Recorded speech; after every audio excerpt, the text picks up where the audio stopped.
Okay, hey. So I've gotten some questions from someone I've been friends with on Facebook for a while, and I thought best to do a video to answer the questions instead of typing out everything, because I think there's a lot of people who don't really know what I do, where I come from, what my background is, and why I made certain career decisions, etc. So I thought it'll be a nice way to give a background. So one of the questions they asked me was that about 5 years ago, 4 or 5 years ago, you were into wedding photography. Why did you choose weddings, and what was your experience? So yeah, in fact, so I'll give you a little bit of background. So I'm a Fauji kid. My dad was in the army. He's retired now. So I've been all over the place in India and moving every 2 years, 3 years. Photography was something that I kind of get from my dad. He used to have a Fujifilm analog camera. So I used to constantly steal it from him, spend all my money on film rolls. At that time it was only analog. And money in the sense pocket money, used to get like $50 a week or something like that. I don't really remember. And my mom would always be like, "What are you wasting your money on?" And it was just photographs of bugs and flowers and stuff like that. I never thought of taking up photography as a career option. I mean, it never crossed my mind because it was so expensive to get the film developed, or cameras, or even buy the film. I mean, I didn't even know that it could be a career option. My folks weren't very they weren't into the whole you should become an engineer or you should become a doctor. They were very, you do what you like, and I'd always been drawing and sketching and that kind of stuff. So I spoke to my cousins and family, seniors, and everyone seemed to be doing an MBA. So I used to be in Pune those days, and after my BCom, I did some NIIT for I think 2-3 years. It was supposed to be a 2-year course which got extended to like 4 years. I don't really remember. And that's when I kind of got interested in computers. And 97 is when we got our first computer at home. And so I applied for MBA. I gave my CAT. I flunked at it miserably. But I got admission into one of the many Symbiosis Institutes, SCMHRD. And I did a 2-year MBA in IT, systems and marketing. I think it was a huge waste of time and money for my folks. I mean, I wasn't spending anything. But if anything, it made me realize that this is not what I wanted to do. I still ended up taking up a job for a year. I was working in Bombay as a management consultant, and I used to dabble on the side. I used to sketch, and I used to, look at photography and stuff. But I never thought that I could actually work in this, sphere.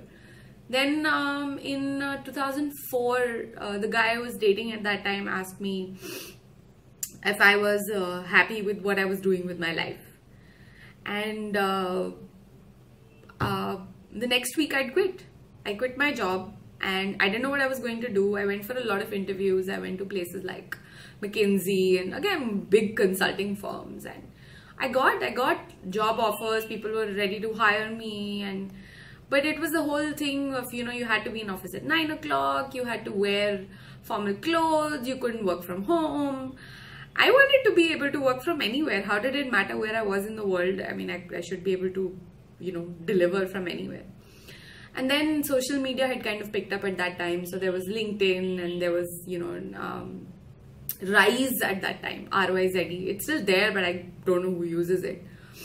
And I thought maybe I could give this whole independent contractor thing a shot. At that time, I used to call myself a freelancer. I hate that word. I don't use it anymore because it tends to give this wrong impression to people that somehow you work for free. Believe me, a lot of people think like that. So I started doing that, and I started getting clients from LinkedIn. I used to get a lot of people who were in the States who would say, "Hey, could you design my brochure? Could you design my website?" I used to design on front page. And so I started doing that. And then in 2006, a friend of mine was doing some video work for a client of his. And he asked me if I would do some still photography work for them. And I said, well, why not? It's worth a shot. And I had nothing better to do anyway. And they were paying me like $30,000. It was one of the It was a industrial shoot. So we were shooting a SEZ port area in Gujarat. And I was there for about 5 days. And obviously the client was taking care of all the expenses, and they were paying me 30,000 bucks for the photography, which I eventually ended up spending in just developing the film because I was shooting on analog. I mean, I didn't make any money on that, but I didn't make any losses either, and I was out of the house. But so yeah, that was a fun experience. I realized that I could do this at some point, maybe when I could afford a digital camera. It was 2006. So that led to another shoot pretty much, you know, a month after that, which was another industrial shoot, which again I ended up shooting both on film and on digital. I used to have a Sony Cybershot, PowerShot, Cybershot at that time. And both times clients really loved what I did, and I was like, oh yeah, okay, they like my work, yay.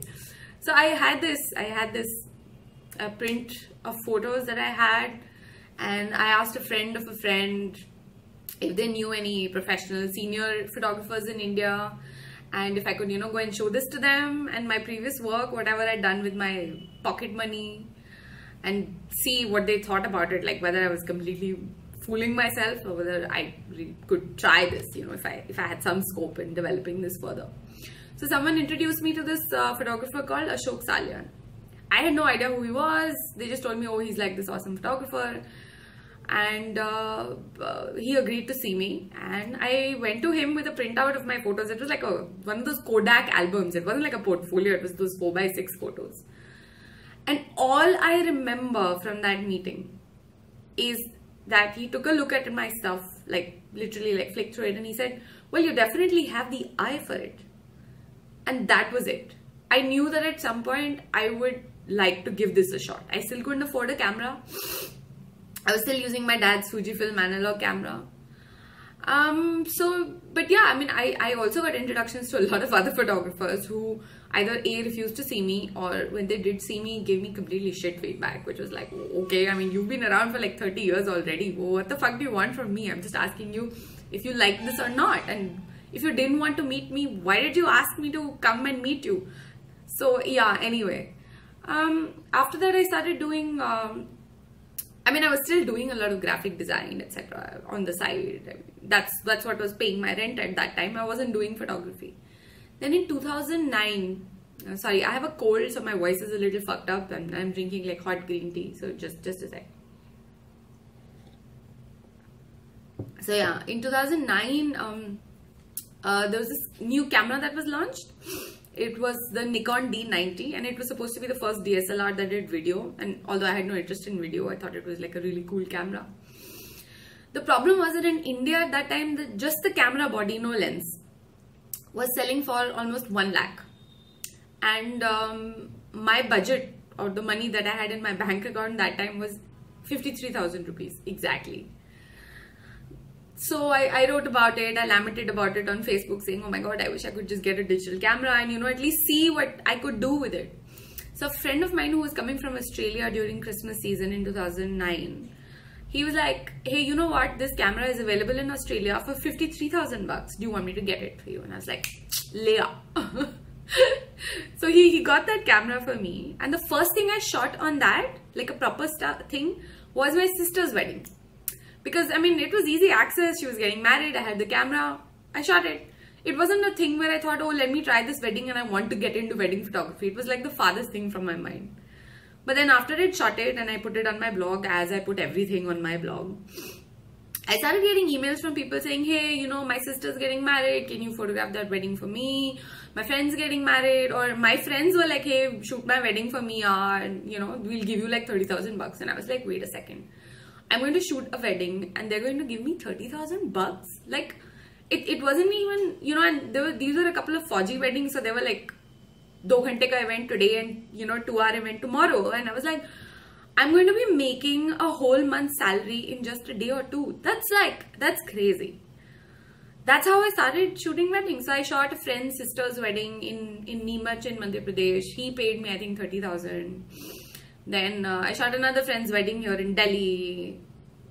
Then, so it kind of took off from there, and it reached a point where I was quoting about 1.5 lakh for a day of shooting a wedding.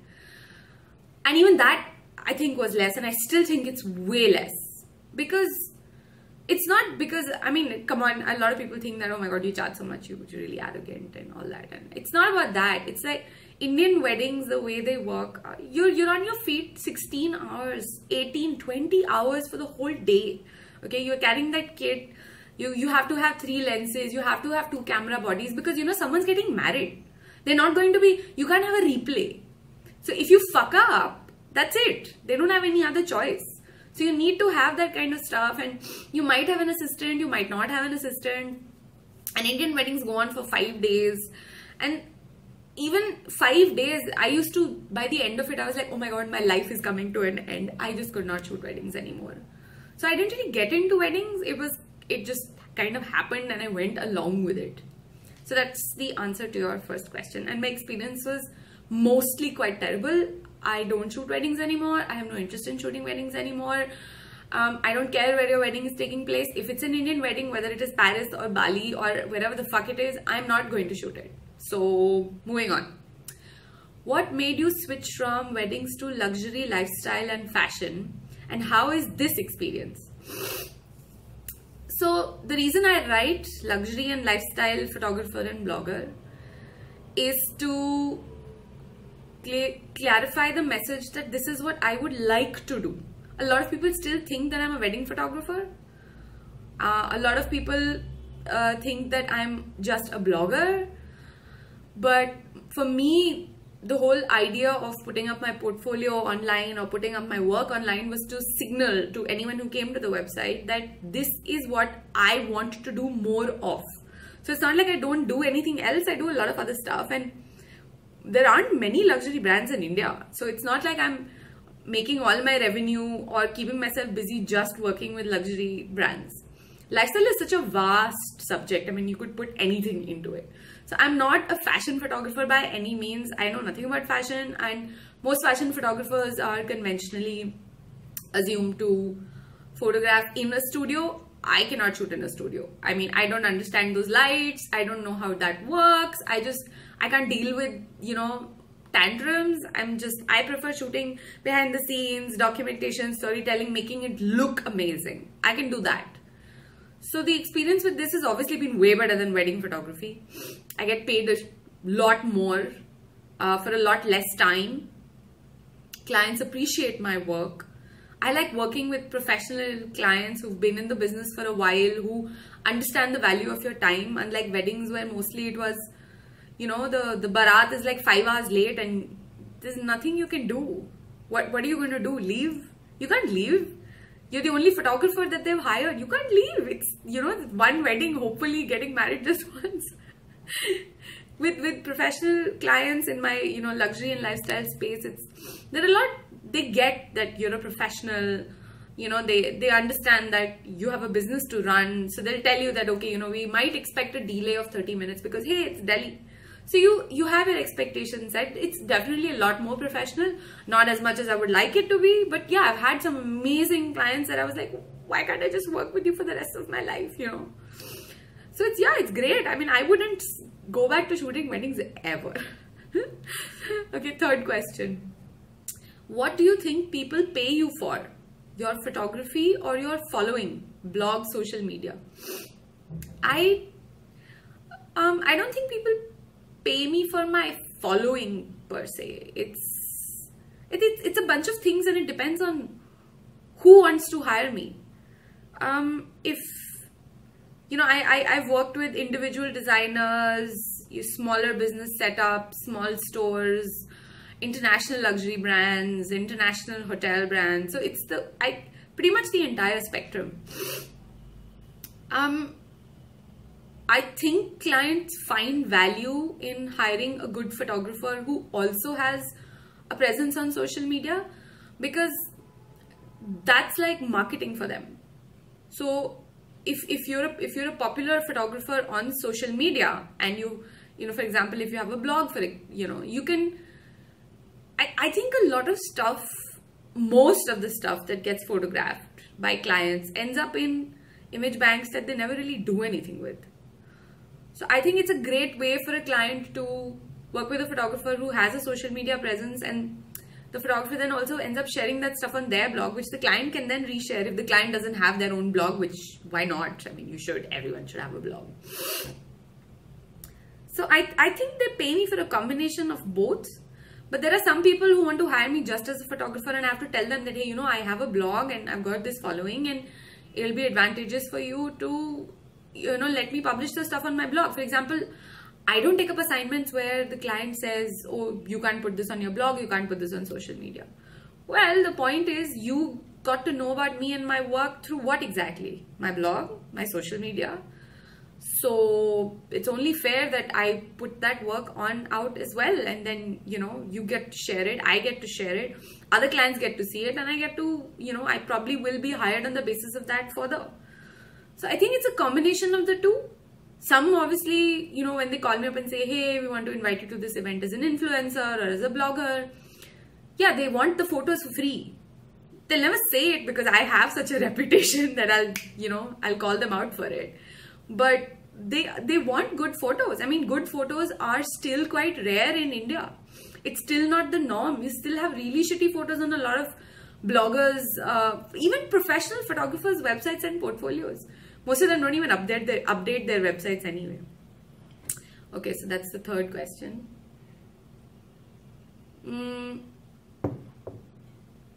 If one had to be chosen for monetization, what would you choose? Photography or blogging? I really enjoy both. It just one flows into the other, and both are monetized for me. I mean, I get paid as a photographer, I get paid as a blogger, I get paid as both. So I can't choose it anymore. But if you told me that, okay, from tomorrow you can either be a photographer or you can be a blogger, oh my god, that'll be really hard. See, I still make most of my money from photography, and I see that changing in 2015 since June. I am making more and more money because of blogging. But before that, 80% of my revenue was photography. So if I had to choose, I mean, if you told me I had to shut down my blog, no, I don't think I can choose. I don't think I can choose because it's such a huge advantage. I mean, as a photographer, I would end up just being a local photographer. Nobody would know about me. So I don't think I can choose between the two. But if I had to stop charging for one, it would be blogging, for sure. Because I would charge for photography then. I mean, right now I try and charge for both, because even if I just go as a blogger or a social media influencer to an event, I am still photographing shit there. I am still going to come back and get into post-production for hours and edit those photos and put those on the blog, and those will represent the brand that I just went and, spent time with. So I do try to charge for both, because that both is work. But if I had to give up monetizing one so that I had complete control over what I was doing, it would be blogging for sure. I cannot give up photography. I really, just behind that camera that's it. I mean, I'm done. I don't need anything else. Time stops. I mean, I don't realize where all the time went, and I take photographs of everything. So yeah, I hope that answers those questions. Again, if you have any more questions, you've got specific questions about me, what I do, things like that, more than happy to answer them. And this has probably been one of the longest ones so far, and I kind of enjoyed it. I don't mind. I mean, who doesn't like talking about themselves? I do. Okay, more later. See you.